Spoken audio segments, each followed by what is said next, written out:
हम highly underpaid हैं, right? So we cannot afford any family expense, so we cannot even afford our own exam expense.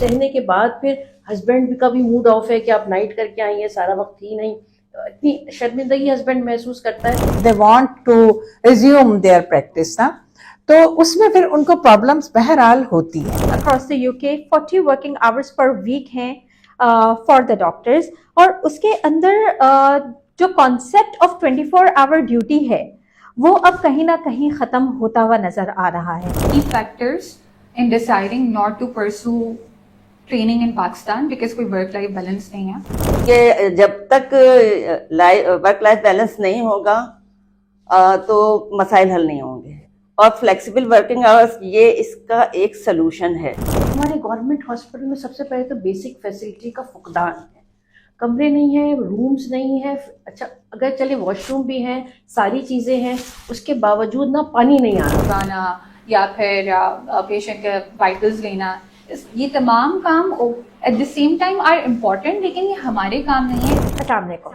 मेरा नाम doctor Meham है और मेरा ताल्लुक शोबे नफ्सियात से है। आज हम पीमा के लिए एक पॉडकास्ट के साथ आपके पेश खिदमत हाजिर हुए हैं। As we all know that 8 March is celebrated worldwide at International Women's Day। इस दिन पे हम ख़वातीन और बच्चों की न सिर्फ मुख्तलिफ कारकर्दियाँ और अचीवमेंट सेलिब्रेट करते हैं, बट उनको जो लाहक मुख्तलिफ शोबाजात में, मुख्तलिफ स्फेयर्स ऑफ लाइफ में जो प्रॉब्लम्स हैं उन पर भी थोड़ी रोशनी डालते हैं।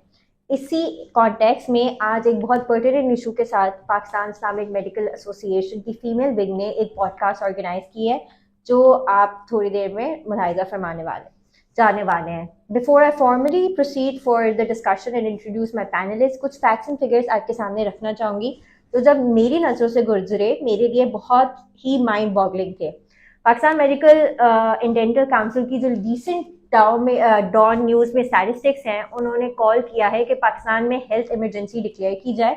उसके कॉन्टेक्स्ट, उसके पस मंज़र सिर्फ लैक और बैड इंफ्रास्ट्रक्चर ही नहीं है, बल्कि lack of medical and paramedical staff है। As per the World Bank, Pakistan में फीमेल लेबर फोर्स पार्टिसिपेशन सिर्फ 20 to 22% है। That is the lowest in the whole of South Asia. Pakistan medical and dental council कहती है कि 2 फिजिशियंस हैं पूरे 1000 population में। इसका मतलब ये है कि हमारे पास 1,78,000 फिजिशियंस की कमी है। डॉन कोट करता है कि 50,000 विमेन डॉक्टर्स की सब्सिडाइज एजुकेशन, यानी कि जो गवर्नमेंट सेक्टर में मेडिकल एजुकेशन होती है, जो गवर्नमेंट सीट्स होती हैं, उस पर लगभग 200 बिलियन रुपए की लागत आती है, लेकिन half of them do not join the labour force, that is they do not practice. Pakistan medical association में अभी करंटली 80% जो इनरोलमेंट है मेडिकल स्टूडेंट्स की वो फीमेल है, whereas only 50% of them work and 50% of them are not able to continue their clinical practice। Dawn की एक सर्वे के हिसाब से 65% जो करंट हेल्थ केयर इंस्टीट्यूशंस में जो जितनी भी ग्रेजुएट्स फीमेल रही हैं अब तक की, 65% are affiliated with medical field in some way or the other, 15% are jobless and 20% are outside the workforce institution। Gallup के सर्वे के हिसाब से 2021 और 2020 और 2021 में जो उन्होंने किया था, 35% of the female medical graduates are completely unemployed or they have no intention of resuming their practice। ये बहुत अलार्मिंग फैक्ट्स एंड फिगर्स है। इस फैक्ट्स एंड फिगर से ये रिफ्लेक्ट होता है कि हम फीमेल स्टूडेंट्स को मेडिकल डिग्री और पैरामेडिकल डिग्रीज तो दे रहे हैं, बट हम उनको इनकॉर्पोरेट नहीं कर पा रहे। ये एक लाइन बहुत ज़्यादा कही जाती है कि फीमेल डॉक्टर्स तो हैं बट दे डोंट कॉन्ट्रीब्यूट, लेकिन ये सिर्फ तस्वीर का एक रुख है। तस्वीर के दूसरे रुख पे रोशनी डालने के लिए we have a few panelist, जिसमें young doctors and old experience champions of their field भी हमारे पास हैं। पैनल के इंट्रोडक्शन की तरफ मैं जाऊंगी। We have doctor Ayesha Khatoon with us. She is MCPS, FCPS in gynaecology and obstetrics. HOD का होने का भी शर्फ इनको हासिल है at a government sector university, जहाँ पे बंदा हर तरह के मसाइल फेस करता है। CPSP की सुपरवाइजर भी रही हैं, तो वो हमें बहुत करीबी बहुत अंदर की बातें एट द हाईएस्ट लेवल बता सकते हैं कि क्या क्या प्रॉब्लम्स पेश होती हैं कैंडिडेट्स को जब वार्ड चला रहे होते हैं डिफरेंट मामलात में। वो हमारे साथ इंसाइट शेयर कर सकती हैं। हमारी सेकंड पैनलिस्ट जो हैं वो डॉक्टर ज़किया औरंगज़ेब हैं। She is a consultant gynaecologist, MCPS in gynae and ops. एक कंसल्टेंट के तौर पे अपनी सर्विसेज दे रही हैं at a premier hospital She is also the central president of PIMA Female Wing. हमारे साथ डॉक्टर नुसरत इकबाल भी हैं. She is masters in administrative sciences from university of Karachi. She has done her MCPS in health care system management from CPSB. आपका बहुत extensive experience है as senior administrator और currently आप manager quality assurance के तौर पे अपनी खदमात सर अंजाम दे रही हैं. उनके साथ साथ we have a very young assistant professor with us. She is also from Gynae and Obs. She has the privilege and the prestige of being nominated as the first National Young Gynecologist Award from the Society of Obstetrics and Gynecology of Pakistan, SGOP. We are looking forward to learn a lot from their insights. सबसे पहले doctor Zakia Aurangzeb के पास मैं जाना चाहूँगी और उनके सामने सवाल रखना चाहूँगी कि आज हम इस टॉपिक को लेकर क्यों बैठे हुए हैं. जी अस्सलाम वालेकुम मैम. असल में देखें, ये प्रॉब्लम कोई अभी नया नहीं है. ये गुज़िश्ता यानी ये समझ लें कि तकरीबन मोर देन 30 इयर्स हो रहे हैं कि जब कोटा सिस्टम जो है वो था, पहले लड़कियों की सीट्स होती थी, लिमिटेड सीट्स होती थी. वो बाकायदा एक लॉ के तहत ये हुआ कि ओपन मेरिट होना चाहिए और जो मेरिट है उसके मुताबिक सीट्स मेडिकल की सीट्स मिलनी चाहिए. और उसके बाद जब ये लॉ अप्रूव हुआ, कोर्ट के जरिए ये चीज़ें अप्रूव हुई, तो उसके बाद हुआ ये कि लड़कियों की एक बड़ी तादाद जो है वो मेडिकल फील्ड में आनी शुरू हो गई. और ये लड़कियां जो थी, ये वो बच्चियां थी जो बहुत ज़्यादा डेडिकेटेड भी हैं, बहुत ज़्यादा एम्बिशियस भी हैं और उनके बहुत अच्छे मार्क्स लेकर वो मेडिकल फील्ड में आई और उन्होंने काम शुरू किया. लेकिन वक्त के साथ जैसे जैसे टाइम गुजरता गया तो पॉलिसी मेकर्स को भी और जो हमारे सीनियर्स हैं उन्होंने ये महसूस किया कि आहिस्ता आहिस्ता जो गर्ल्स हैं जो पास आउट करती हैं वो उतनी फील्ड में नहीं आ रही जितनी के उनको उसमें सर्विसेज देनी चाहिए थी. और आहिस्ता आहिस्ता ऐसा होता चला जा रहा है कि लड़कियां फील्ड में आने के बजाय घर पे बैठना ज्यादा पसंद कर रही हैं, या ये कि उनके कुछ ऐसे प्रॉब्लम्स हैं. अब इसकी वजह से हुआ ये कि यहाँ तक तो बात हुई कि लड़कियां नहीं आ रही हैं और इसके बाद यहाँ तक जैसे कि आपने बात रखी कि एक अलार्मिंग सिचुएशन अब आती जा रही है और यहाँ तक ये बात भी होती जा रही है कि हेल्थ सिस्टम जो है वो हमारे उसको खतरात लाहक हो रहे हैं, क्योंकि जितनी नीड के मुताबिक डॉक्टर्स बन रहे हैं उतनी नीड के मुताबिक जो सोसाइटी की नीड है वो उसको पूरा नहीं कर रहे. तो ये सिचुएशन देखते हुए ये बार बार ये सवाल उठाया जाता है मुख्तलिफ फोरम्स में, मेडिकल ऑर्गेनाइजेशंस भी उठाती हैं और मीडिया पर भी ये बात आती है और इस तरह के जो सर्वेज होते हैं उनमें भी ये बात आ रही होती है. लेकिन ये तस्वीर का जाहिर है एक रुख है ना. अब तस्वीर का एक और रुख ये भी है कि आखिर वो डॉक्टर्स जो इतनी मेहनत करके अपनी इंटरमीडिएट लेवल या ए लेवल ओ लेवल करती हैं, फिर वो NTS एग्जाम पास करती हैं और वो एक बहुत टफ टाइम गुजारने के बाद जब वो मेडिकल में आती हैं और उस वक्त भी वो बड़ी एम्बिशियस होती हैं, तो फिर आखिर क्या हो जाता है कि जो वो घर बैठने को तरजीह दे रही हैं.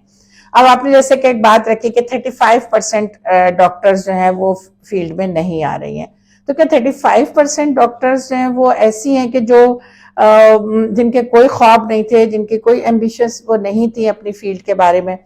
तो ये एक क्वेरी है. अच्छा, इसमें हम देखें कि हम दें ये पीमा, क्योंकि पीमा विमेन की मैं सेंट्रल प्रेसिडेंट हूँ, तो हमारा जो ताल्लुक है वो लेडी डॉक्टर से ही होता है. तो हमने ये सोचा कि हम तस्वीर का दूसरे रुख की तरफ देखने की कोशिश करें और क्या प्रॉब्लम्स हैं. यानी हम जब बात करते हैं CPSP के लेवल पे तो हमें पता लगता है कि वहां भी बहुत फैसिलिटेशन देने की कोशिश की जा रही है, वो आप इंशाल्लाह ताला आपके सामने चीजें आएंगी. लेकिन उसके बावजूद भी क्या क्या प्रॉब्लम्स हैं जिनकी वजह से ये मसला पैदा हो रहा है और किस तरह इसको सॉल्यूशन की तरफ ले जाया जा सकता है. तो ये एक कोशिश है और इसमें जाहिर सी बात है अभी क्योंकि मार्च का महीना है और 8 मार्च को जैसा आपने कहा विमेन डे भी मनाया जाता है और इस मर्तबा जो UNO ने जो इसका थीम दिया है वो right, justice and action for all women and girls. तो जाहिर है ये एक मकसद उसका यही होता है. तो हम चाहते हैं कि पॉजिटिवली हम प्रॉब्लम्स को हम सॉर्ट आउट करें और फिर हम देखें, जब पहली चीज तो ये है कि प्रॉब्लम्स हमारे सामने आएंगे, फिर नेक्स्ट लेवल पे हम इसके लिए कोशिश करें कि इसका सोल्यूशन क्या हो सकता है। Thank you so much doctor Zakia. हम एक प्रॉब्लम सॉल्विंग अप्रोच के साथ ही आज हम डिफरेंट पॉइंट्स एक्सप्लोर करेंगे कि क्या चैलेंजेस आ रहे हैं। डॉक्टर आयशा खातून की तरफ अब मैं जाना चाहूँगी। आप सुपरवाइज़र रह चुकी हैं। एज अ सुपरवाइज़र कैंडिडेट्स के साथ उठना बैठना होता है, चीज़ें प्रोफेशनली भी आपको पता होती हैं, पर्सनली भी पता होंगी। आप क्या शेयर करना चाहेंगी कि कैंडिडेट्स को अमूमन तौर पे क्या प्रॉब्लम्स लाहक होती हैं ड्यूरिंग देयर करियर? शुक्रिया आपने मुझे मौका दिया यहाँ पे आके बोलने का। मैंने 34 इयर्स सर्व किए हैं गवर्नमेंट हॉस्पिटल में, और 34 इयर्स मैंने देखा है, दिन और रात नाइट्स भी किए हैं मैंने, आरएमओ भी रही हूँ। मैंने देखा है क्या क्या मसाइल होते हैं। सबसे पहले अगर आप हाउस जॉब के मसाइल देखते हैं, हाउस ऑफिसर, सबसे पहले हमारे पास फैसिलिटीज आती हैं। जब कोई हॉस्पिटल रिकग्नाइज होता है हाउस जॉब के लिए या सीपीएसपी की तरफ से रिकग्नाइज होता है, तो उसमें हम डॉक्टर्स के लिए फैसिलिटीज़ देखते हैं कि उनके लिए वॉशरूम हो, उनके लिए कमरा हो, रहने के लिए बेहतरीन फैसिलिटीज़ होनी चाहिए। हमारे गवर्नमेंट हॉस्पिटल में सबसे पहले तो बेसिक फैसिलिटी का फुकदान है। कमरे नहीं है, रूम्स नहीं है, अच्छा अगर चले वॉशरूम भी हैं, सारी चीज़ें हैं, उसके बावजूद ना पानी नहीं आ रहा होता है। 24 घंटे पानी नहीं होता है, वॉशरूम जाने की फैसिलिटीज़ नहीं है। सबसे पहले तो ये बेसिक फैसिलिटीज़ नहीं है। उस फैसिलिटीज़ के अलावा देखिए, इस इन्वायरमेंट में काम करने के बाद माँ बाप फूलों की तरह बच्चों को रखते हैं, इस इन्वायरमेंट में काम नहीं करवा सकते, तो वो अमूमन इससे बदजन होकर अमूमन लड़कियां भी छोड़ देती हैं कि हमें तो आगे ऐसे ही इसी तरह के हालात का सामना करना पड़ेगा। अच्छा, मैरिड लड़कियां होती हैं, उनके हस्बैंड आते हैं, देखते हैं, ये सब चीज़ देखते हैं, तो ये माहौल ही नहीं होता ना इन सब चीज़ों का। अमूमन वॉशरूम पुराने हॉस्पिटल में, अच्छा अभी तो सब चीज़ें कुछ बेहतर हो गई हैं हमारे हॉस्पिटल में, मगर गटर लाइन भी ख़राब होती हैं, वॉशरूम भी ख़राब होती है, लिविंग कंडीशन भी नहीं है, और रूम में रहने के एक कमरे से ज़्यादा मिलता भी नहीं है कमरा। उसी रूम में मेरे पास 12 तो हाउस ऑफिसर, 15 ऑफिसर और 9 पीजीज होती हैं। कमरा अगर दोनों को भी अलग किया जाए तो इतनी इनकी रिहाइश का प्रॉब्लम, सबसे पहले तो एक रिहाइश का प्रॉब्लम होता है। अच्छा, फिर इनके साथ ना लिविंग कंडीशन में प्रॉब्लम ये होता है कि एक जो अपनी सीनियर जूनियर के प्रॉब्लम होते हैं ना आपस में, इनके एक अनारकी सी होती है, ऊपर हायरार्की, इनकी जो अपनी आपस के प्रॉब्लम जो लिविंग कंडीशन के होते हैं ना, लड़कियों को हैरेसमेंट की प्रॉब्लम होती है कि एक हाउस ऑफिसर को लेबर की तरह यूज़ किया जाता है, एक ये प्रॉब्लम भी बहुत ज़्यादा आते हैं। उसके बाद फिर दूसरा ये होता है कि हमारे पास हैरेसमेंट के प्रॉब्लम भी बहुत कॉमन आते हैं। हैरेसमेंट में आ जाता है कि एक तो एक सेक्शुअल हैरेसमेंट भी है, डांटने के लिए भी, जैसे कि लड़कियों का जो वो होता है एक सीनियर जूनियर के दरमियान है, एक सुपरवाइज़र का भी होता है, एटीट्यूड प्रॉब्लम होता है, एक बायस होता है कि किसी के साथ अच्छा एटीट्यूड है, किसी के साथ नहीं है, सीनियर पीजी जूनियर पीजी का प्रॉब्लम आ जाता है। ये सारे प्रॉब्लम्स हैं इनके साथ ना। और दूसरे फिर स्टिपेंड का प्रॉब्लम है, स्टिपेंड का प्रॉब्लम भी है कि मिलते हैं, नहीं मिलते, कम मिलते हैं। जो आदमी इतनी मेहनत करके आया है उसका स्टिपेंड उसके हिसाब से नहीं होता है, और इतनी मेहनत करके आके उसके हिसाब से वो चीज़ें भी नहीं होती। ये वाली प्रॉब्लम एक तो इनके साथ है, ये प्रॉब्लम जी होते हैं। और ये वाले हरासमेंट, अच्छा इसके बाद से जो लड़कियां मैरिड हो जाती हैं उनकी फैमिली सपोर्ट नहीं होती, जो मैरिड लड़की है, हर एक को चाहिए, कोई बीकॉम पास भी है, कोई इंटर पास भी है, जो भी वॉट एवर, वो चाहती है एक डॉक्टर लड़की को लेके आए। डॉक्टर लड़की ला के वो ये भूल जाते हैं कि आपने अगर एक डॉक्टर को ऑप्ट किया, वो चाहती है एक डॉक्टर लड़की ना एक बहुत ही एक सुघड़ बीवी भी हो।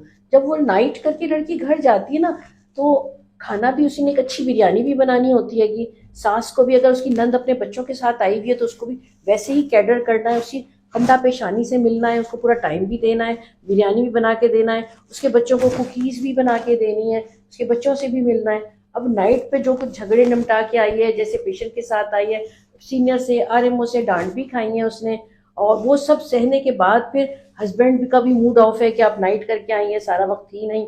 इतनी शर्मिंदगी हस्बैंड महसूस करता है सास के सबके सामने कि मेरी बीवी तो रात भर थी नहीं, जैसे वो एक मुजरिम की तरह हस्बैंड होता है। फिर वो भी उसको टॉर्चर कर रहा होता है, सास भी उसको ताने दे रही होती, घर का माहौल उसके लिए खराब हो जाता है। वो एक नफसियाती मरीज बन जाती है, फिर मैं एक शेयर करती रहूँ, चलो आपको बात को, कि मेरे पास क्विट जो किया है लोगों ने ना, कुछ लोगों ने क्विट भी किया है दो तो मेरी लड़कियां थी, उन्होंने सुसाइडल अटेम्प्ट किया है।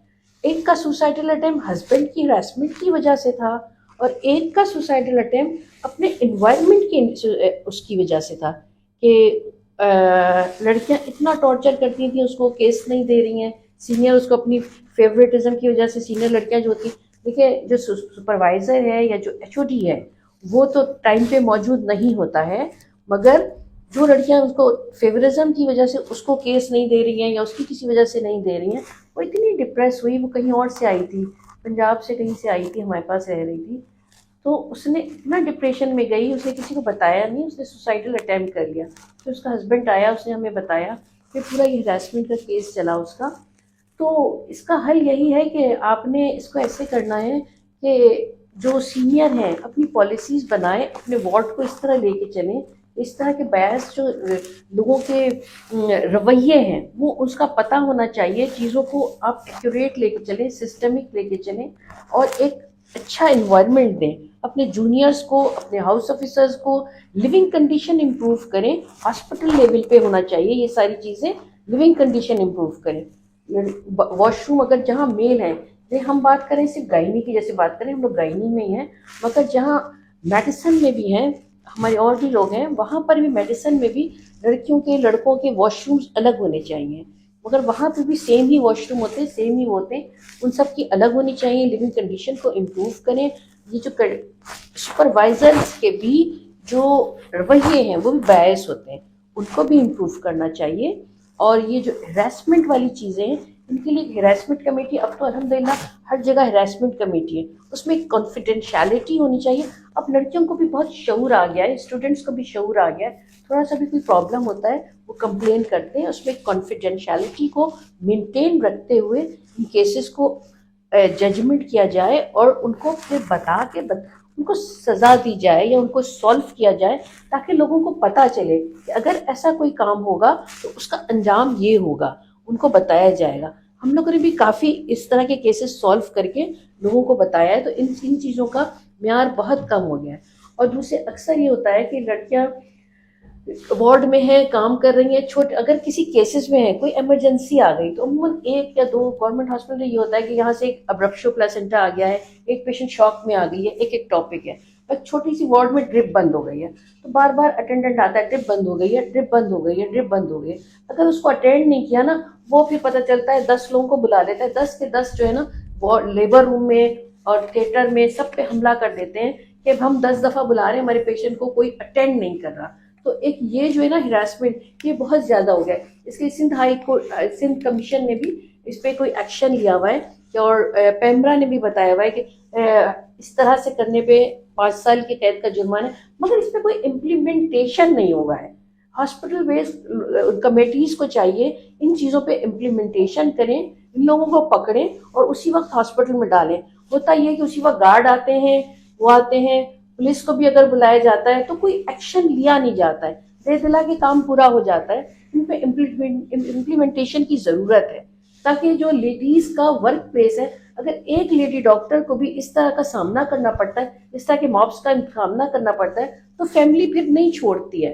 अक्सर लोगों को फिर बिठा लिया जाता है, हस्बैंड परेशान हो जाते हैं, घर वाले माँ बाप परेशान हो जाते हैं कि हम अगर इस तरह से आपको काम करने देंगे, तो हर एक इतना बोल्ड नहीं होता। जैसे हमने काम कर लिया, हमने तो हर हालात में काम किया, गोलियां चली हैं, हर तरह के हालात थे, हमारे फैमिली ने तो हमें इजाज़त दे दी, हम काम कर गुजरे, अब रिटायर हो गए। मगर हर एक इतना बोल्ड नहीं होता, वो लड़कियों को बिठा लेता है कि हम इस तरह के माहौल में तुम आगे जाओगी तो ऐसे ही होगा, वो बिठा लेते हैं, शौहर बिठा लेते हैं, हम कमा रहे हैं काफ़ी है, आधी रोटी खा लेना, घर पे बैठो, इस हालात में हम आपको काम नहीं करने देंगे। शीशे टूट रहे हैं, लोग मार रहे हैं, पीट रहे हैं, औरतों के पीछे भाग रहे हैं, उनकी पिक्चर्स ले लेते हैं, यही हरासमेंट बहुत है। एक औरत के लिए तो ये हरासमेंट बहुत है, उनकी पिक्चर्स ले रहे हैं, ये बहुत ज़्यादा होता है। तो इसके लिए एक प्रॉपर पॉलिसीज़ बननी चाहिए, हॉस्पिटल पॉलिसीज़ बननी चाहिए, और इनको कंट्रोल करना चाहिए। इन चीज़ों को इम्प्रूव करने के लिए हॉस्पिटल पॉलिसीज़ बना के इनकी इम्प्लीमेंटेशन करके इनको कंट्रोल करना चाहिए। Thank you so much doctor Ayesha खातून। तो जो फर्स्ट हम ये देख रहे हैं कि हमें इंस्टीट्यूशनल लेवल पे, लॉजिस्टिक्स पे, मेंटल हेल्थ पे और हरासमेंट के अगेंस्ट प्रिवेंशन के लिए न सिर्फ पॉलिसी मेकिंग होनी चाहिए बल्कि इम्प्लीमेंटेशन भी होनी चाहिए, और घर का जो सोशल सपोर्ट सिस्टम है वो भी इंश्योर करना पड़ेगा, क्योंकि अकेले सिर्फ इंस्टीट्यूशनल लेवल पे रीऑर्गेनाइजेशन नाकाफ़ी होगी। अब हम चलेंगे अपनी एक यंग कंसल्टेंट के पास, डॉक्टर उमैमा। मैं आपसे पूछना चाहूँगी कि हम ये बहुत इजीली सुनते हैं कि जब ट्रेनिंग एंटर करते हैं कि आने का तो टाइम है, वापसी का कोई टाइम नहीं है। जो ऑन कॉल आवर्स होते हैं वो बहुत एक्सटेंसिव होते हैं, और वापसी का वाक़या जब तक ओटी चल रही है या जब तक ओपीडी चल रही है वो वाइंड अप करके ही आना है। जो ऑन कॉल केसेस आए थे वो ही हमने निपटा के जाने हैं। तो जो एक्स्ट्रा आवर्स होते हैं they are not accounted for. वो जो कैंडिडेट है या जो मेडिकल ऑफिसर है या जो भी वर्किंग मेडिकल हेल्थ प्रोफेशनल है वो बर्नआउट में जाता है, कोई अप्रिसिएशन नहीं है, कोई अकाउंटिंग फॉर नहीं है। इस सिलसिले में आप क्या अपने ऑब्जर्वेशन शेयर करना चाहेंगी और सॉल्यूशंस क्या देना चाहेंगी? Thank you very much for having me here. सबसे पहले तो मैं अपने इंट्रोडक्शन में एक छोटी सी करेक्शन करना चाहूँगी that the society from which I receive the first young gynaecologist award is society of obstetricians and gynaecologist of Pakistan, SOGP. So this was a slight correction, and thank you for the question, and it is a very important question, something that is very close to my heart. कि पाकिस्तान में duty पे आने का तो time है और वाक़यातन जाने का कोई टाइम नहीं है, एंड दिस इज़ समथिंग जो कि मेरे ख़्याल से it needs to be addressed. College of physicians and surgeons of Pakistan ने एस्टिमेटेड टाइम मेंशन किया है कहीं कि मे बी 72 आवर्स, लेकिन इसकी इम्प्लीमेंटेशन हर हॉस्पिटल में नहीं हो रही है, एंड इन सम प्लेसेस ये आवर्स एक्सीड भी कर जाते हैं, and there is no compensation for those extra hours. ये एक बहुत एडेड बर्डन है, चाहे वो हमारी सोसाइटी का मेल डॉक्टर हो, चाहे वो हमारी सोसाइटी का फीमेल डॉक्टर हो। लेकिन फीमेल डॉक्टर्स के लिए ये ज़्यादा ओवरबर्डनाइजिंग है, बिकॉज ये एक खाली उसके ऊपर कमाने की जिम्मेदारी नहीं है, एक ये प्रोफेशनल जिम्मेदारी ही खाली नहीं है उसके ऊपर दीगर और जिम्मेदारियां भी हैं। She has to look after her home, she has to look after her kids, she has to look after her family, and even उसकी जो एकेडमिक रिस्पॉन्सिबिलिटीज़ हैं वो अपनी जगह चल रही हैं।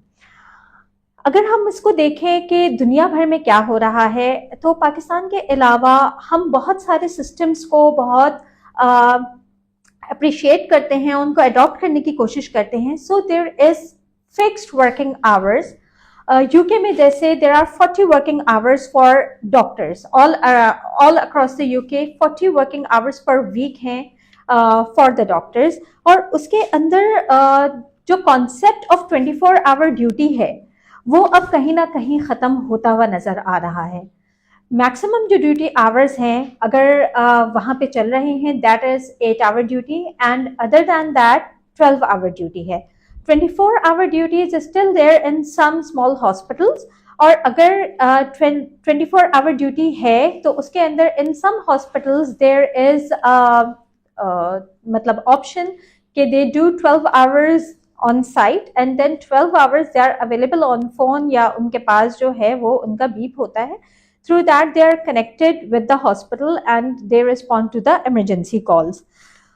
अगर ओवरवर्क या आउटसाइड ड्यूटी आवर्स गुजर जाते हैं, और ख़ास तौर पे normally happens when we are serving and when we are performing some sort of surgery, या हम किसी केस में बिजी हैं, कोई क्रिटिकल पेशेंट आ गया है, तो हमारा जो सिस्टम है वो डॉक्टर्स को इतना एथिकली ट्रेन तो करता है कि वो अगर किसी पेशेंट को देख रहे हैं या किसी पेशेंट पे सर्जरी परफॉर्म कर रहे हैं या एथिकली किसी पेशेंट के साथ वो उसके ट्रीटमेंट में इन्वॉल्व हैं, तो वो just in the middle way they do not just leave कि शिफ्ट ओवर हो गई है and they go, they perform the surgery fully, and then after the patient is stable then they have to leave the floor. तो ये जो extra duty hours उसमें अक्सर औकात हो जाते हैं, पाकिस्तान में उनका कंपनसेशन नहीं है, एंड आई थिंक ये एक बहुत डिमोटिवेटिंग बात है और ये एक एडेड स्ट्रेस ज़रूर है। तो मेरे ख्याल से इसके ऊपर जितने भी हमारे इंस्टीट्यूशंस हैं उनको, और ख़ास तौर पे CPSP और जो दीगर इदारे हैं, they should come up with a policy ताकि हमारे जो रेजिडेंट्स हैं, be it male be it female, दोनों के लिए ये सहूलत मौजूद हो, and specially for females. Working hours के अलावा I would like to point out के वर्किंग आवर्स के साथ साथ वर्किंग एनवायरनमेंट, जैसे डॉक्टर आयशा खातून ने डिस्क्राइब किया, that is very very important. हमारे यहाँ कुछ चीज़ों की मैं समझती हूँ कमी है, जिसके ऊपर अगर थोड़ा वो सर्विसेज या वो फैसिलिटीज़ हमारे डॉक्टर्स को प्रोवाइड की जाएं तो इतना टर्न आउट, जैसे डॉक्टर आयशा ने कोट किया कि मेंटल हेल्थ इलनेसेस या स्ट्रेस्ड आउट, बर्न आउट होना, डिप्रेशन, एंजाइटी के स्टेट्स डेवलप करना, इनका रेशियो कम हो जाए। Medical field itself is a very strenuous field, और ओबी-गायनी या सर्जरी, इस तरह की जो फील्ड्स हैं, they are very hectic, no doubt about it. लेकिन हॉस्पिटल में एम्प्लॉय मेंटल हेल्थ के लिए कोई सर्विसेज होना, दे आर वेरी इंपॉर्टेंट। ये सर्विसेज ओवरऑल हमारी सोसाइटी में लैक करती हैं। Similarly, I think there should be no gap between a mentor and a mentee, जिसको हम कहते हैं कि educational supervisor should be there to listen to the candidate. जब कैंडिडेट को बोलना आसान लगेगा, अप्रोच करना आसान लगेगा, अपने प्रॉब्लम्स डिस्कस करना आसान लगेगा, तो वर्किंग आवर्स भी उसके लिए बेरेबल हो जाएंगे। सवाल अगर हम इनको 40 वर्किंग आवर्स या 35 वर्किंग आवर्स भी कर दें, बट अगर हम उनके सर्कमस्टांसेस अच्छे नहीं करेंगे तो भी हमारा ड्रॉप आउट रेशियो बढ़ा रहेगा। So we need to work both ways, making the working hours feasible enough कि हमारा कैंडिडेट, हमारे ट्रेनीज बीइंग ह्यूमन उसको कोप अप कर सके। सेकेंडली, उनको लिविंग कंडीशंस, वर्किंग कंडीशंस बहुत अच्छी प्रोवाइड करना। ऐसा ना हो कि कैंडिडेट्स, एक हाउस ऑफिसर, एक जूनियर रेजिडेंट, एक पोस्ट ग्रेजुएट सीनियर से इतना डरता हो कि उसके लिए वो एक गॉड लाइक फिगर हो। This culture is long gone now. अब इनका स्टूडेंट का और टीचर का जो गैप है, रिस्पेक्ट एक अपनी जगह, लेकिन a teacher should be approachable and candidate shouldn't fear. मैं इसमें ये इस बात को कमेंट करूंगी कि college of physicians and surgeons of Pakistan इसको बहुत अच्छे से लेता भी है, एंड उसके अंदर they have given the option of giving feedback to the supervisors. It's a good step. मेरे ख्याल से ये तो एक डॉक्यूमेंटेड स्टेप हो जाएगा, लेकिन something should be at the institutional level. So I think इन दोनों चीज़ों पे काम करने की ज़रूरत है। Making working hours bearable, making some standardised solution के इतने घंटे पर वीक की ड्यूटी होनी चाहिए, and making some compensation for the extra duty hours. अब वो कंपनसेशन किस फॉर्म में हो सकती है? Either they are paid for it, hourly, अगर उनके आवर्स बढ़ गए हैं they should be paid hourly, ठीक। लेकिन अगर वो नहीं हो सकता, then the time duration they work extra, वो उनके डेफिसिट, कभी उन्होंने कोई छुट्टी की हो, लीव ली हो, जो अक्सर ट्रेनिंग में गैप लेना पड़ जाता है, खासतौर पे फीमेल्स को, कि उनकी शादी है, डिलीवरी है, तबीयत ठीक नहीं है, तो वो डेफिसिट पीरियड को कम करने में कंपेंसेट करता हो।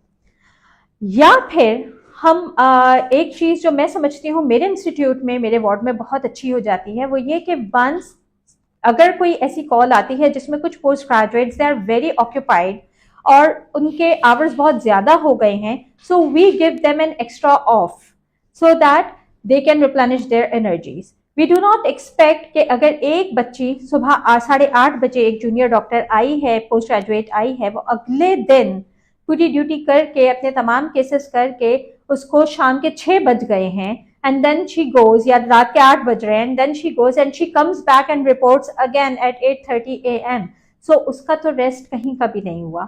सो इट्स बेटर कि आप उनको कोई इंसेंटिव दें, whether give them a weekend off, extra एक डे उनको ऑफ दे दें, तो मेरे ख्याल से that is going to give support to the team, and that is going to solve some of the problems that are being faced by our junior doctors and colleagues. Thank you so much for that insight and all the innovative ideas that you came up with. Doctor Zakia, मैं आपके पास आना चाहूँगी कि हमने trainee doctors की तो बात करी, व्हाट अबाउट दोज डॉक्टर्स जिनकी लाइफ में थोड़ा सा गैप आ जाता है फॉर वट एवर रीजन्स, घर है, बच्चे हैं, कोई घर पे डिपेंडेंट है जिनको लुक आफ्टर करना है, now they want to resume their career, so what are the pathways और इजी करियर ऑप्शन? बिकॉज हम जब भी एड्स देखते हैं उसमें तो या तो स्पेशलिस्ट डिग्री चाहिए या 2 से 3 साल की एक्सपीरियंस चाहिए, what are the pathways, re-entry pathways for female doctors?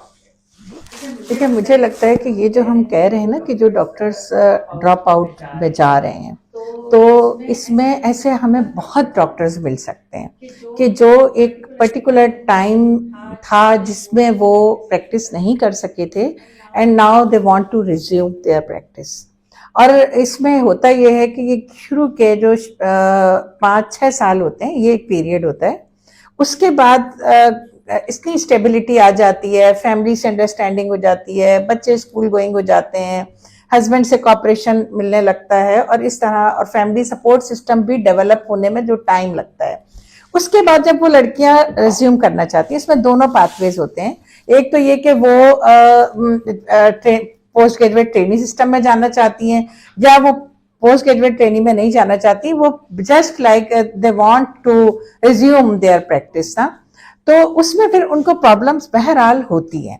एक प्रॉब्लम उसमें ये होती है कि अगर वो 5-6 साल का उनका गैप है, अब तो बहुत ज्यादा बच्चियां इस बारे में उनको ये फिक्र होती है कि अगर हमारा दरमियान में कहीं पे गैप आता है तो हमसे हर जगह ये सवाल किया जाता है कि आपने जो 1 साल प्रैक्टिस नहीं की, ये क्यों नहीं की। हमें इसका आंसर देना था विदाउट एनी रीजन। अगर आपने प्रैक्टिस छोड़ी है तो इसको कोई अच्छा आपकी सीवी में काउंट नहीं किया जाता ना। अच्छा, अब इसके बाद अगर कोई अब इस कंडीशन में आप देखें कि अगर कोई डॉक्टर जिसने हाउस जॉब किया, हाउस जॉब के बाद उसने 6 साल का गैप ले लिया। अच्छा, जो बाहर बैठा हुआ शख्स है उसको तो ये लगेगा कि 6 साल का गैप तो बहुत बड़ा गैप है, हाउस जॉब के बाद 6 साल काम ही नहीं किया, अब उसको क्या आता है, वो तो सब कुछ भूल भाल चुकी है। लेकिन जो लड़की 6 साल जिसने गुजारे होते हैं ना, वो जितने टफ पीरियड में गुजारे होते हैं उसको तो लगता है पलक झपकते में 6 साल गुजर गए, ठीक है ना। तो अब जब वो फील्ड में वापस आती है तो उसको कहा जाता है कि आप जो है वो अब आउट हो चुकी हैं। अच्छा, प्राइवेट सेटअप में भी यही होता है। अगर वो जस्ट लाइक अगर they apply for any resident medical officer, तो उसमें भी वो लोग प्रीफरेबली अगर 2 डॉक्टर हैं, एक यंग डॉक्टर है और एक ऐसी डॉक्टर है जो एज उसकी हो गई है और जिसने करियर गैप लिया था, तो जो भी हायरिंग होगी उसमें प्रीफरेबल वो होगा जो यंग होगा ना, या ये जिसकी प्रैक्टिस चल रही होगी, जो कुछ ना कुछ करता रहा होगा। जिसने बिल्कुल करियर गैप लिया हुआ है, 6-7 साल से घर बैठा हुआ है, उसको लोग यानी इवन प्राइवेट हॉस्पिटल्स जो कि ऑल्दो बहुत अच्छी सैलरी पैकेजेस भी नहीं दे रहे, बहुत अच्छी फैसिलिटीज भी नहीं है, but they also don't want to hire these doctors ना। तो एक तो ये है कि हमें कुछ ऐसा सिस्टम बनाना चाहिए कि हम उनके लिए कोई शॉर्ट कोर्सेज, कोई CMEs, कोई ऐसी चीज रखें कि जिसकी वजह से वो फील्ड में आए तो वो भी अपने आप को कंफर्टेबल फील करें, और जहां वो जा रहे हों, जिन हॉस्पिटल्स में उनकी हायरिंग के लिए वो अप्लाई करें, वो भी कंफर्टेबल फील करें। दूसरी चीज ये कि अच्छा हुआ है कुछ अरसे पहले से फैमिली मेडिसिन की जो फील्ड है उसके मतलब जो वर्किंग आवर्स हैं पोस्ट ग्रेजुएशन के, वो भी कम है ना। इस तरह बाज फील्ड ऐसी होती हैं, बाज ऐसी मेडिकल प्रोफेशन में ऐसे सब्जेक्ट्स भी हैं जिन पे काम करें तो लेस वर्किंग आवर्स में उनको पोस्ट ग्रेजुएशन भी हो जाती है। तो एक तो यह है कि ऐसी चीजों को ज्यादा प्रमोट भी करना चाहिए और लोगों के सामने लाना भी चाहिए और उनको फैसिलिटेट करना चाहिए कि अगर जो डॉक्टर्स इस तरह के हैं जिनका इतने अरसे का गैप हो गया है तो उनको इस तरह से फैसिलिटेट किया जा सकता है। वरना देखें, ये तो बात फैक्ट है ना, अगर कोई पोस्ट ग्रेजुएट ट्रेनिंग के लिए एक लड़की जो अनमैरिड है और जिसने अभी हाउस जॉब की है, उसका पार्ट 1 निकला है और उसको ट्रेनिंग के लिए अप्लाई करती है और उसने जो एग्जाम पास कर लिया, उसका इंटरव्यू है, और दूसरी डॉक्टर जो है उसने गैप किया हुआ है, उसके छोटे बच्चे हैं या कोई भी इस तरह के सर्कमस्टांसेस में है, अब वो इंटरव्यू देने जाती है, तो जो सुपरवाइजर है उसको तो अपने वार्ड का काम चाहिए, तो वो उसकी प्रेफरेंस क्या होगी। मैं समझती हूँ डॉक्टर आयशा खुद भी इस बारे में ऐड ऑन कर सकती हैं कि अगर उनके पास ऐसी 2 डॉक्टर्स आए, वो किसको प्रीफर करेंगी। जाहिर सी बात है, मैं समझती हूँ कि वो खुद भी यही चाहेंगी कि कोई यंग लड़की हो, एनर्जेटिक हो, जिसकी कोई रिस्पॉन्सिबिलिटीज ना हो, तो मैं उसको हायर करूं। तो ये जो लड़कियां हैं फिर इनको हमें फैसिलिटेट करना पड़ेगा और उस फैसिलिटेशन में हम शॉर्ट कोर्सेज भी कर सकते हैं। अच्छा, इसमें एक चीज और बहुत अच्छी मैं बताऊं कि खुद पीमा ने कुछ अरसे से, जब ये कोविड हुआ तो हमने टेली मेडिसिन शुरू की। और टेलीमेडिसिन के हमारा अब माशाल्लाह काफी हद तक अंदरूनी सिंध में भी हमारे ऐसे सेटअप हैं और बलूचिस्तान में भी ऐसे काम कर रहे हैं सेटअप के घर बैठे जो है ना वो पेशेंट से इंटरेक्शन भी हो जाता है, दूसरे एंड पर एक सेटअप मौजूद है, वहां पर स्टाफ मौजूद है जो पेशेंट को अटेंड करवाता है, उससे बातचीत करवाता है और फिर जो डॉक्टर जो दूसरे एंड पर है वो उनको प्रिस्क्रिप्शन देती है। तो ये टेलीमेडिसिन का हमारा अच्छा चल रहा है। हमारे कराची के भी कुछ डॉक्टर्स हैं जो इसमें इन्वॉल्व हैं और इसमें बलूचिस्तान में भी और सिंध में खासा काम हुआ है। तो मैं समझती हूँ कि ये भी एक बहुत बेहतर ऑप्शन है। पीमा ने इसमें एक अमली इकदाम किया है ना, एक प्रैक्टिकल ये स्टेप है और अगर इसको बहुत ज्यादा इसी को भी हम प्रमोट करें ऐसे डॉक्टर्स के लिए और इसको बेहतर उनकी ट्रेनिंग हम उनकी करवाएं इस फील्ड में, तो ये भी एक अच्छी यानी कहना चाहिए कि प्रैक्टिस हो सकती है। और इस तरह हमारे जो दूर दराज के लोग जो अपनी छोटी छोटी तकलीफों के लिए बहुत ज्यादा ट्रैवलिंग करके और बहुत ज्यादा मुशक्कतें करके एक जगह से दूसरी जगह उन्हें मूव करते हैं और वो जस्ट उनको सिर्फ एक मेडिसिन चाहिए होती है, वो उन्हें अपने गांव, अपने देहात, अपने घर में मिल सकती है। और इसमें जाहिर सी बात है, आप ये समझ सकते हैं कि अगर इसमें गवर्नमेंट इसमें इन्वॉल्व हो जाए तो फिर तो कहने ही क्या है ना, अगर गवर्नमेंट की रिसोर्सेज भी इसमें शामिल हो जाए, क्योंकि ऑल दो पीमा ने काम शुरू किया है लेकिन पीमा तो एक एनजीओ है ना, सारा काम सारा बर्डन हमने एनजीओ पे हम क्यों डाल देते हैं, हमारी गवर्नमेंट किस लिए है ना। तो ये तो गवर्नमेंट के करने का काम है कि वो दूर दराज इलाकों को टेलीमेडिसिन के लिए फैसिलिटेट करे और इसमें हम पीमा के डॉक्टर्स जो हैं वो हेल्प आउट गवर्नमेंट को भी करने के लिए तैयार हैं। हमारे जो सिस्टम है हम उसमें उनको फैसिलिटेट भी कर सकते हैं और अपना जो कुछ हमसे हो सकता है वो हम कर सकते हैं। I would second what Dr. Aisha has said and what Dr. Zakia has said. हमारे पास भी ऐसा ही होता है कि कुछ फीमेल्स जिन्होंने कैरियर ब्रेक लिया होता है एंड आई थिंक कि most of the females they would take career break at some point in time in their life. चाहे वो शादी हो, बच्चे हो, XYZ, उनको अपने पेरेंट्स को लुक आफ्टर करना हो, लेकिन कैरियर ब्रेक कभी कभार एक फीमेल की नीड बन जाती है depending upon the responsibilities that they carry together. So इसको कंपनसेट करने के लिए the option of attachment is always available and most government setup, जैसे डॉक्टर आयशा भी एक गवर्नमेंट सेटअप में है और मैं भी एक गवर्नमेंट सेटअप में हूँ, हमारे पास इस तरह डॉक्टर्स आते हैं जिनका कैरियर ब्रेक अगर हो जाता है, they want to continue and they want to resume their career again, so they can take attachment. Attachment paid नहीं होती but they do get a certificate for that कि they have worked in the department for this period of time, that is usually month, 2 months और 3 months। इस time में they can understand their situation better if they think, and अगर उनका enthusiasm और उनकी जो yeast है, उनकी विल है, वो नजर आ रही होती है, उनका पैशन नजर आ रहा होता है and they get the spark and they think they can do this. तो मैंने ऐसे बहुत सारे लोगों को देखा है who have taken 10 years gap. A few friends of mine, they have taken 10 years gap. आराम से बच्चे बड़े हुए, जब आखिरी तीसरा बच्चा भी KG में चला गया, they have joined the residency after doing some 3 months attachment and they've cleared their FCPS part 2 in OBGYN in first attempt and mashallah today they are working as consultants. Similarly, one more class fellow of mine, she came to me to take an advice. And when she came to me, she told me her story. She started a residency in Peds first, लेकिन उसके दौरान she got married, she had children, she had to drop the residency program. And then अब उसके दोनों बच्चे बड़े हो गए, छोटा जो बच्चा था वो भी अब स्कूल में एडमिशन करवा रही थी। She came to me to ask कि मैं कुछ गायनी में कर लूँ, मैं DGO कर लूँ या MCPS कर लूँ। I knew her since my MBBS. So I told her, you are a bright student, you have been a bright student. अगर सिचुएशन बेहतर हो गई है घर की, the kids are now grown up, why don't you think about doing FCPS? And that gave her some courage. She attempted for FCPS exam, she passed it, FCPS part 1. She is now doing training in a government sector hospital and mashallah she is very happy. She has now even cleared her IMM. So there is always a bright light. तो मेरे ख्याल से all those females जिनको ये लगता है कि उन्होंने कैरियर ब्रेक लिया है, situation is not very dark, आपने अपनी सिचुएशन असेस करनी है, ठीक है। और ज़रूरी नहीं है हर एक को इस तरह की कोई हैवी ड्यूटी फील्ड ही सिलेक्ट करनी हो। अपने सर्कमस्टांसेस को देखकर you can select some easier ways, जैसे डॉक्टर जकिया ने बहुत अच्छे से इनको हाईलाइट किया है. देयर आर सम ऑप्शंस, लेकिन we need to work and contribute for the betterment of the society somehow. That's my message.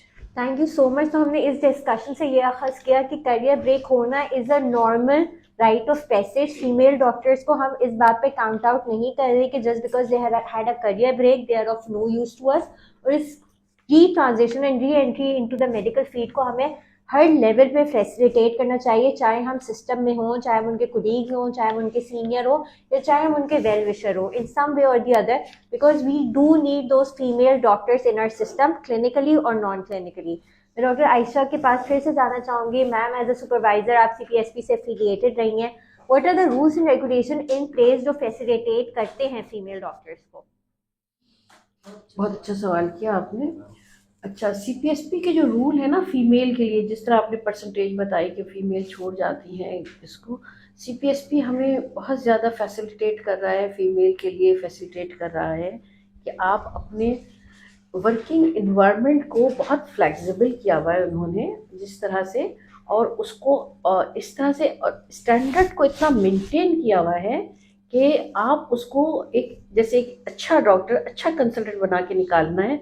इसमें सबसे पहले तो मैं बात करूंगी इस बात की कि जैसे छुट्टियों के लिए ना, जैसे लीव्स नहीं मिलती, जैसे अभी आपने हमें डॉक्टर मेमा ने डिस्कस किया कि वर्किंग आवर्स को किस तरह से उन्होंने बताया है, ज़्यादा हैं, कहीं भी ज़्यादा नहीं, यानी कहीं भी वर्ल्ड में इतने ज़्यादा नहीं होते. वर्किंग आवर्स तो ज़्यादा हैं, मगर जितनी लीव्स की हम बात करें इतनी लीव्स कहीं और मिलती भी नहीं है. सबसे पहले पहली प्रेगनेंसी में उन्होंने हमें 3 महीने की छुट्टियां दे दी हैं, जिसमें फर्स्ट मंथ का तो डेफिसिट नहीं है, आखिरी 2 महीने को तो डेफिसिट लगेगा.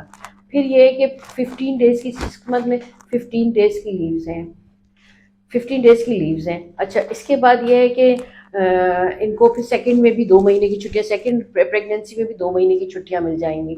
अच्छा, इसके बाद फैसिलिटेट करने में ये था कि लड़कियां पहले क्या करती थी कि डेसिटेशन लिखती थी, किसी से भी लिखवा के चली जाती थी. स्टैंडर्ड इम्प्रूव करने के लिए इन्होंने डेसिटेशन ही ख़त्म कर दिया और अब 2 आर्टिकल रखे हैं और एक स्टेशन है जहाँ पे आपकी असेसमेंट होगी कि you should study the article writing. उसके बाद ये है कि अब जो उन्होंने वो रखा है ना प्रोसीजर वर्किंग का, उसमें उन्होंने रखा है केस बेस्ड लर्निंग रखी हुई है. अच्छा, केस बेस्ड लर्निंग है, फिर इनका फीडबैक फॉर्म है, मिनी CX है, अच्छा डॉप्स है, ये सारी चीज़ें इनके फॉर्म फिल करने हैं और इनका सुपरवाइज़र इसको फिल करेगा. आप यकीन करें, एक मेरी अच्छी एक लड़की थी, काफ़ी अरसे से मेरे पास थी, तो बहुत अच्छी नहीं थी. मैंने इसका ना 3 मंथ 4 मंथ पे लिखा जाता था, इनका फीडबैक दिया जाता था. मैंने उसका ख़राब कर दिया उसका फीडबैक, तो इसकी 6 मंथ की उन्होंने स्टॉप कर दी, तो 6 मंथ बैक चली गई. मतलब आपने कितना इम्प्रूव किया हुआ है अपने आप को, चीज़ों को कितना, स्टूडेंट को इम्प्रूव करने के लिए चीज़ों को कितना स्ट्रिक्ट किया हुआ है.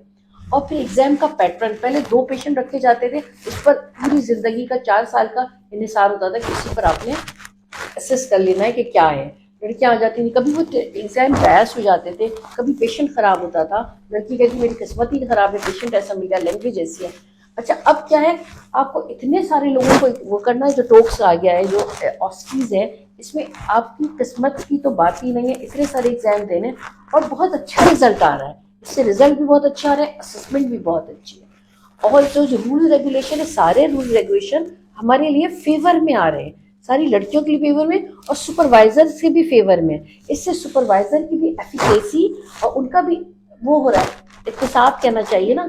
कॉन्फिडेंशियल कोई नहीं होता कि जो पोस्ट ग्रेजुएट ट्रेनिंग्स हैं उनसे कोई CPSP कॉन्फिडेंशियल कोई फीडबैक ले इस बारे में? ये बिल्कुल ओपन एक वो है, पोर्टल है, जिसपे अभी स्टूडेंट्स को कहा गया है कि आप सब कुछ कह सकते हैं, मगर स्टूडेंट कहते हैं कि अगर हमने कुछ कह दिया ना तो हम कहीं वो ना हो जाए, इसलिए कभी कोई कुछ भी नहीं कहता. मतलब confidential. No, I would like to add one thing. जो डॉक्टर जकिया की क्वेरी है, yes, CPSP का जो पोर्टल है उस पे अगर कोई कैंडिडेट सुपरवाइजर के लिए कोई फीडबैक देता है, दैट इज कॉन्फिडेंशियल. वो कॉन्फिडेंशियल होता है और उसको ज़रूर केटर किया जाता है, उसको CPSP बहुत अच्छे से देखता है और रिमार्क्स उसके ऊपर लिए जाते हैं. It is not just taken for granted कि आपने कमेंट दे दिया, कमेंट बॉक्स में डाल दिया and it is gone. It is not gone. the candidate can give remark to the supervisor and it is confidential. इसी तरह जो supervisor candidate के लिए जो command देता है, जो comment उसमें mention करता है, that is also confidential. ठीक है, तो ऐसा नहीं है कि वो स्टूडेंट के पोर्टल पे चला जाएगा तुम्हारा सुपरवाइजर तुम्हारे लिए ये कह रहा है या सुपरवाइजर का कमेंट, या the action is taken for both. Yes, exactly. So it's very reassuring to hear कि हमारे पास checks and balance का एक सिस्टम मौजूद है and we need to aware that. मैं यहाँ पे एक और बात ऐड करना चाहूँगी. CPSP की बहुत अच्छी पॉलिसीज़ हैं, बट आई वॉन्ट के कुछ चीज़ें जो हैं उसको बेहतर किया जा सकता है. और उन चीज़ों में जो चीज़ बेहतर हो सकती है वो ये है कि एक हमारे पास स्टैंडर्ड फॉर्मेट है 4-year वर्किंग प्रोग्राम या 5-year working programme. Can there be something with flexible timing या फ्लेक्सिबल आवर्स, कि अगर कोई लड़की ये ऑप्ट करती है कि मैं 4 साल लगातार इतने घंटे की ड्यूटी नहीं कर सकती, अगर मैं हाफ ड्यूटी आवर्स करूं और बेशक मैं एक्सटेंडेड प्रोग्राम दे दूं, जैसे कुछ यूनिवर्सिटीज अपना मास्टर्स ऑफर करती हैं, they offer extended programme and one is the programme of 4 years या 2 years. अगर वो एक्सटेंडेड प्रोग्राम जो है उसकी कोई ऑप्शन CPSP आई थिंक अगर निकाले तो मेरे ख्याल से कुछ बर्डन जो फीमेल्स फेस कर रही हैं वो कम हो जाए. समटाइम्स कुछ घरों की तरफ से ये ऑब्जेक्शन होता है कि हम नाइट स्टे नहीं करवा सकते या नाइट मुश्किल है कुछ फैमिलीज के लिए, कुछ फीमेल्स के लिए. तो ठीक है, अगर वो किसी लाइट फील्ड में भी अपना कोई कैरियर परस्यू करना चाहती है, if there is some option of flexible hours, तो आई थिंक वो 4 साल के बजाय बेशक 6 साल में कंप्लीट कर ले. लेकिन इस तरह की कोई पॉलिसी अगर इंट्रोड्यूस हो जाए तो I think that is going to help a lot of females. मैं डॉक्टर उमैमा से पूछना चाहूँगी कि डे केयर रिलेटेड आपका क्या मशवरा है, how important it can be in facilitating our female doctors. Daycare is something, this topic is something that is very close to my heart and I am really grateful कि ये question इसमें include किया गया. Wherever there are female doctors, I think daycare facility should be there. अगर वहाँ पे daycare facility नहीं है तो हम हाफ ऑफ द फीमेल्स, क्या मैं समझती हूँ 80% ऑफ द फीमेल्स के लिए लिविंग कंडीशन वैसे ही बहुत डिफिकल्ट बना रहे हैं. हम being doctors we promote exclusive breast feeding. How is it possible अगर हम एक माँ को कहें कि तुम 1 महीने बाद आ जाओ या 3 महीने बाद आ जाओ और अपना बच्चा घर पे छोड़ के आओ, तो हम तो खुद उसके मुखालिफ खड़े हो गए. The system should facilitate the doctors. अब उसको फैसिलिटेट कैसे किया जा सकता है? कुछ इंस्टीट्यूट्स हैं जहां डे केयर फैसिलिटी अवेलेबल होती है, लेकिन प्रॉब्लम ये होता है कि इंस्टीट्यूट में किसी एक डिपार्टमेंट में वो डे केयर तो मौजूद है, वो डिपार्टमेंट अगर मेरे डिपार्टमेंट से दूर होगा तो मुझे तो इतना फ्रीक्वेंट ऑफ ही नहीं मिल सकता कि मैं जाकर अपने बच्चे को देख सकूं या अपने बच्चे की कुछ नीड पूरी कर सकूं. I am again back to the same point, जहां पे बच्चा निग्लेक्ट हो रहा होगा, जहां पे मैं स्ट्रेस्ड आउट होंगी and it will be very difficult for me to navigate. उसके लिए सोल्यूशन इज इंस्टीट्यूशन में इंट्रा डिपार्टमेंट, आपके अपने डिपार्टमेंट में एक छोटा डे केयर होना चाहिए. It may not be a very fancy thing, कोई बहुत फैंसी उसके अंदर छोटे टॉयज वगैरह कुछ भी ना हो. एक ड्यूटी रूम का कमरा ही अगर प्रोवाइड कर दिया जाए, एक बाथरूम की फैसिलिटी उसमें हो, that's it. The doctor can further replenish it जिस तरह भी वो चाहे, उसके अंदर वो फैसिलिटीज लेकर आ सकती है. I would like to share my one example here. मेरे बच्चे सारे रेजिडेंसी में ही हुए, मेरी शादी रेजिडेंसी में हुई, मेरे बच्चे रेजिडेंसी में हुए and I was facilitated like this. मुझे एक कमरा दिया गया और मुझे कह दिया गया बिकॉज मेरे लिए मुमकिन नहीं था मैं बच्चे को घर पे छोड़ूं. मेरे parents abroad, my in laws couldn't take care of my child because of my father-in-law. He was not well. So मुझे ही अपने बच्चे को देखना था. I just then मेरा PT पॉजिटिव आया. I went to my professor and I told her कि what to do, tell me. मैं तो अपनी रेजिडेंसी क्विट करूंगी. एंड आज तक मुझे उनका रीअश्योरिंग जुमला याद है कि उमैमा हमारे बच्चे भी पल गए इधर, तुम भी ले आना, पल जाएंगे. दैट डे फोर्थ मैंने फैसला कर लिया I will bring my child. मेरे 2 बच्चे माशाल्लाह दोनों उसी हॉस्पिटल में ही पले बड़े हैं, माशाल्लाह लकड़ हजम पत्थर हजम बच्चे हैं. और वो इन हॉस्पिटल मुझे सिर्फ एक ड्यूटी रूम दे दिया गया, उसके अंदर I used to bring my own things with my maid and both of them I completed their period of exclusive breast feeding. बल्कि मैंने उनको पूरा फीड 2 years तक करवाया. दिस फैसिलिटी सिर्फ मैं तभी कर पाई because I was given this facility, otherwise शायद मुझे भी अपनी रेजिडेंसी थैंक छोड़नी यू सो पड़ती। मच डॉक्टर मैमा। अब मैं एक क्विक क्वेश्चन पूछना चाहूंगी कि क्या पेज हमारी इतनी लुक्रेटिव है भी डॉक्टर आयशा कि फीमेल डॉक्टर्स ऑप्ट आउट करें कि इतने मैं झमेले करूं, मैं अपने हाउस होल्ड रिस्पॉन्सिबिलिटीज आउटसोर्स करके मैं स्टेप आउट करूं? Is it even worth it? देखिए, जो स्टेपिंग डिसाइड किया है हमारी CPSP ने, वो तो 1+ है, मगर क्या ये हम दे रहे हैं अपने बच्चों को, अपने पोस्ट ग्रेजुएट स्टूडेंट को, या अपने हाउस ऑफिसर को दे रहे हैं? सबसे पहले ये मेक श्योर नहीं है। हमने दिया तो डिसाइड तो किया हुआ है, मगर सबसे पहले ये भी, और जो 1+ भी है, तो क्या एक डॉक्टर जो इतनी मुश्किल से, इतनी मेहनत से इस मुकाम पे पहुंचा है, और जो लड़कियां आ रही हैं, जिस तरह से आ रही हैं, सब उस पर जो कन्वेंस पे उनके लग रहा है, वहाँ रहने पे लग रहा है, और जो चार्जेस उनको दे रही हैं, जो पे कर रही हैं, अगर वो घर में मेड भी रख के आ रही हैं, जो जिस तरह उसका एक्सपेंस है, चलिए मैं तस्लीम करती हूँ कि ये 1+ ही चले आपका है, उन्हें मिल रहा है या नहीं मिल रहा, जो भी मिल रहा है, तो ये 1+ भी उनकी हैसियत, उनके मुकाम के मुताबिक है या नहीं। किसी और सब्जेक्ट में ले लें, कोई भी जाता है, कोई भी कुछ भी बनता है, क्या इतने स्ट्रगल के बाद 1+ क्या पूरा है उसको? ये नहीं डिजर्व करता, नहीं डिजर्व कर रहे हैं डॉक्टर्स, इसको डिजर्व नहीं करते हैं। डॉक्टर नुसरत, आपका बहुत एक्सटेंसिव रिसर्च का एक्सपीरियंस रहा है regarding shortage of medical and paramedical staff, flexible working hours. अभी बहुत रिसेंटली आपने एक सर्वे भी कंडक्ट करवाया पाकिस्तान इस्लामिक मेडिकल एसोसिएशन के फोरम से, उस सर्वे में आपको क्या फाइंडिंग्स मिली? अच्छा, ये सर्वे हमने 2022 में करवाया था, और इसमें पहले हमने एक पायलट प्रोजेक्ट था इसमें हमारा, और उसके बाद फिर हमने पूरे पाकिस्तान में ये करवाया। इसमें हमारे पार्टिसिपेंट 1000 थे, और इसमें हमने मुख्तलिफ जो प्रॉब्लम है लेडी डॉक्टर्स को, फीमेल प्रोवाइडर्स को जो भी प्रॉब्लम है, हमने उस पर सवाल रखे थे, और ओपन हमारे क्वेश्चन भी थे उसमें ना। तो ये जो सर्वे है, इसमें जो हमारे जो अहम चीज़ है वो ये है कि इसमें रिस्पोंडेंट में हमारे पास सबसे ज़्यादा रेजिडेंट्स आए थे, और फिर जब हमने इनका कोरिलेशन देखा कि इनका जो लेवल ऑफ सेटिस्फेक्शन क्या है, इनके किट्स कितने हैं, और क्या क्या इनकी मसाइल हैं, तो फिर उसमें हमें ये लगा कि ये जो है इनकी रिप्रोडक्टिव एज है, यंग किड्स, छोटे बच्चे हैं, इन्फेंट्स, और 3 years old तक के इनके बच्चे हैं, और लेवल ऑफ सेटिस्फेक्शन बिल्कुल अब ये अनसेटिस्फाइड हैं। 78 आवर्स तक इनकी ड्यूटीज होती हैं। इनके सजेशन भी फिर उसी दायरे जो इनको प्रॉब्लम थे उसी लिहाज से आए थे कि इन्होंने कहा है कि हमें इंस्टीट्यूशन सपोर्ट मिलनी चाहिए, मेंटोरिंग होनी चाहिए, जैसे कि यहाँ पे लोगों ने कहा भी है अभी।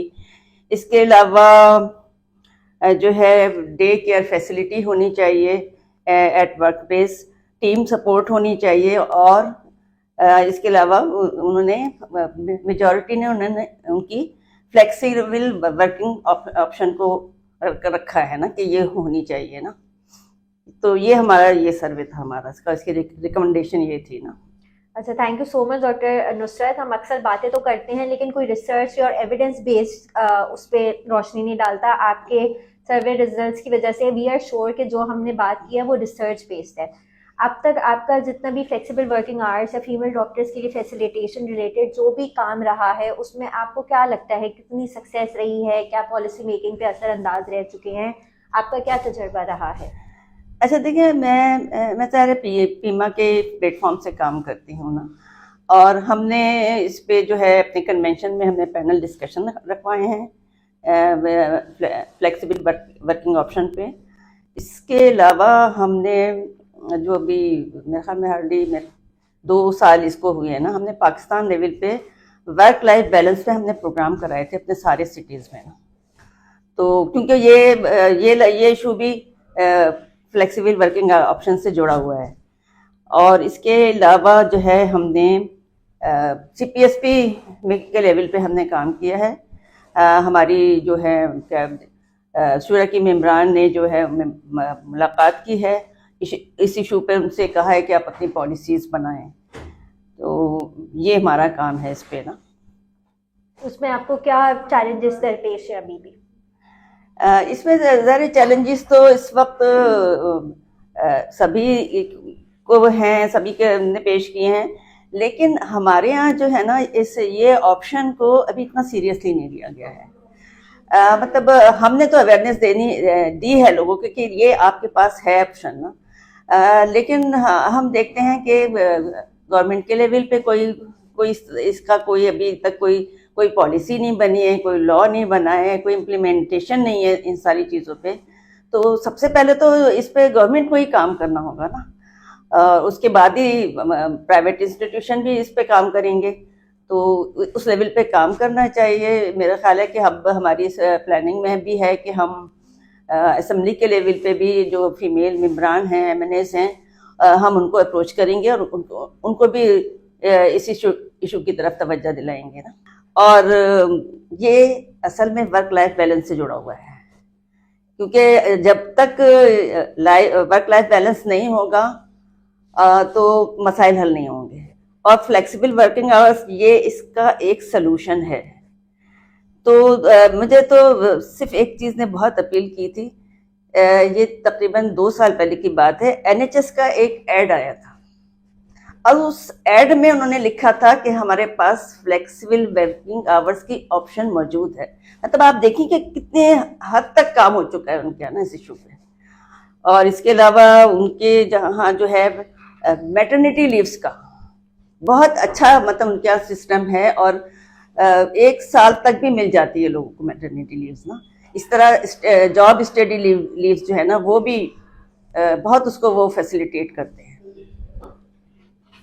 बहुत शुक्रिया डॉक्टर नुसरत अपनी इंसाइट शेयर करने का। यंग ब्लड को रिप्रेजेंट करने के लिए हमारे पास एक बहुत ही डायनेमिक हाउस ऑफिसर हैं। अपने वक्त की डिबेटिंग सोसाइटी को रिप्रेजेंट करती रही हैं, अपने मेडिकल इंस्टीट्यूट को रिसेंटली हाउस जॉब कंप्लीट की है। उनसे हम बात करेंगे कि how was the house job experience, आपको कितना रियलिटी चेक मिला? Thank you for having me. I guess being a young doctor in one of the biggest tertiary care setups has been like eye-opening right for me. It has been eye-opening not only as a doctor, young doctor, but also as a human being for me, right? I guess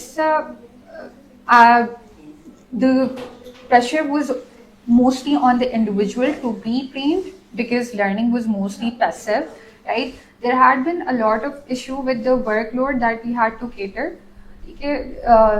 unsupervised workload that we had to cater, which also contributed to the burnout. हमारा सबसे बड़ा हमारी जो यूँ कह लें हमारा जो ब्लॉक है हाउस ऑफिसर्स का, यंग डॉक्टर्स का जो ब्लॉक है, तो सबसे बड़ा मसला ही बर्न आउट कर रहा है। and the problem was कि हमारे पास working hours were not limited.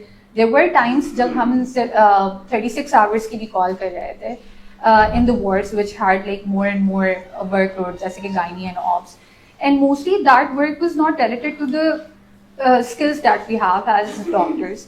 हमें स्कर्ट वर्क करवाया जाता था। स्कर्ट वर्क के अंदर जैसे ब्लड अरेंज करना, पेशेंट्स को शिफ्ट करवाना या फिर पेशेंट के वाइटल्स लेना, ये तमाम काम at the same time are important, लेकिन ये हमारे काम नहीं है। इससे हमारी growth as a doctor has not been something which could be concluding in the future. तो ये बड़ा मसला रहा है हाउस जॉब के अंदर कि लर्निंग जो है वो पैसिव थी, ऑब्जेक्टिव्स हमारे स्पेसिफाइड नहीं थे, ट्रेनिंग ऑब्जेक्टिव्स, और हमें एज ए टीम इंक्लूड नहीं किया जाता था because we were like junior doctors, so we were infantilized a lot throughout the training. This was the problem, I guess, and this has been my experience as a house officer and experience of many doctors out there. हमने logistics की तो सारी बात की, आपने अपना experience शेयर किया. You think this experience translate into many deciding not wanting to pursue medicine here in Pakistan? Exactly. I guess burnout is one of the key factors in deciding not to pursue training in Pakistan because कोई work-life balance नहीं है. Even as a postgraduate trainee भी work-life balance, long hours and be it in public sector or private sector के अंदर तो 9 to 5 is actually not 9 to 5. There has been one friend जिससे मैं कल बात कर रही थी and she's working in one of the top private sector of this country, and she was telling me that she is doing 7 to 7, even though हमारे पास document के ऊपर it's 9 to 5, but she is doing 7 to 7, and this is something which is normalized, which is enabled by the seniors in a way कि they say कि हम भी करते आए, आप भी करें. So and back again ये बात हो चुकी है पहले कि किसी किस्म का कोई incentive नहीं है, compensation नहीं है for the over hours, like over working hours. आपके पास कोई compensation नहीं है. This is one of the key factors. A part of that, we are highly underpaid with respect to inflation rate, with respect to most of the people who come in public sector. आपको देखना पड़ेगा, they come from very humble families. जाहिर है उनके parents after they getting graduated, they cannot afford funding their children for everything. तो एक certain age के बाद young doctor को अपने आप को और अपने expenses को खुद finance करना पड़ता है, लेकिन हमारी salaries जो है वो 3-3 महीने 4-4 महीने delay हो जाती हैं. This is the problem. The other problem is कि हम highly underpaid हैं, right? So we cannot afford any family expense, so we cannot even afford our own exam expenses. Okay, so this is a big problem. This is also one of the key deciding factors to shift to the other international residency programs. अच्छा, हमने एक figure देखी जो बहुत coat हुई कि 35% of the female graduates are not joining the workforce. I'm sure somebody who is getting into medical college, government या private, and then undergoing house job, वो इतना unambitious तो नहीं हो सकता कि one fine day they decide कि मुझे काम नहीं करना है. What do you think are the factors? आप अपने current colleagues से in touch होंगी, talks में होंगी. What do you think ये figure justified है या नहीं है? I think this is a highly negatively portrayed thing कि आपके पास जो medical college के अंदर women force आती है या फिर women students आते हैं, they are highly undermotivated because आपके पास cream of the city या cream of the country medical college join करी होती है. Medical college के अंदर admission लेना कोई is not full stock. आपको इतनी मेहनत करनी पड़ती है और आप एग्जाम दे के medical college के अंदर आते हो. Highly motivated people do come into and people who are very hardworking people, right? They come into the medical college. But over the time, I feel like there is not a good reward system, be it in medical college and be it in training. Or reward system हमारे पास in terms of lack of security, lack of support from the family as well as from your institute. ठीक है, underpayment और stipends वक्त पे नहीं मिल रहे होते हमें, burnout, not being treated as a doctor, not having credible opportunities to grow as a competent doctor. Like, there are people who really want to pursue excellence in their field, लेकिन हमारे पास opportunities नहीं है because the whole work culture is like very mediocre. Also because of the way it has been and nobody wants to change it, right? ये वाली वजह है. इसके अलावा there's like not having the proper training system, objectives not being defined. और अगर हमारे पास private sector के अंदर there is a training program, तो वहाँ पे highly scrutinized training program है जहाँ पे doctors do not have any such private life. So these are the factors. Also because security is something which is a huge problem, and the society like Pakistan, where females are protected throughout till their medical college and then they join the workforce. So उस workforce के अंदर when they do not receive ample amount of security to stand in the hospital and stand in the hospital and be present for their patients and be present, be vocal for their patients, right? A part of just that, जो इतना negative stigma है about doctors कि they are negligent, and this is like something which is like generalized stigma, and people do get it. अगर वो work burden इतना ज़्यादा है doctors के खासकर junior doctor के ऊपर work burden बहुत ज़्यादा है because number of patients they have to cater. Only a single doctor would be catering 10 to 15 beds at the same time, and if they are delaying a slight bit of thing for a single patient, not out of like negligence or not out of like what should I say, not out of choice, but out of necessity, because they have to cater someone who is more at the emergency side or who is having emergency first. So if the attendants do come and they start having mob reactions, they start treating the doctor as like completely a sort of animal, right? And having no security. This adds on to the fact that female doctors don't want to pursue in this setup. Thank you so much Arita for all your candidate Thank you. अपने तमाम panelist की बहुत शुक्रगुजार हूँ, specially not just for their insight but also their solution oriented approach. I hope हमने जो आज discussion generate किया है उससे कोई अवेयरनेस पहुंचेगी और फूड फॉर थॉट हम लेकर होपफुली आने वाली जनरेशन के लिए एक मोर अडेप्टेबल, मोर कंड्यूसिव इन्वायरमेंट छोड़ पाएंगे। Thank you so much.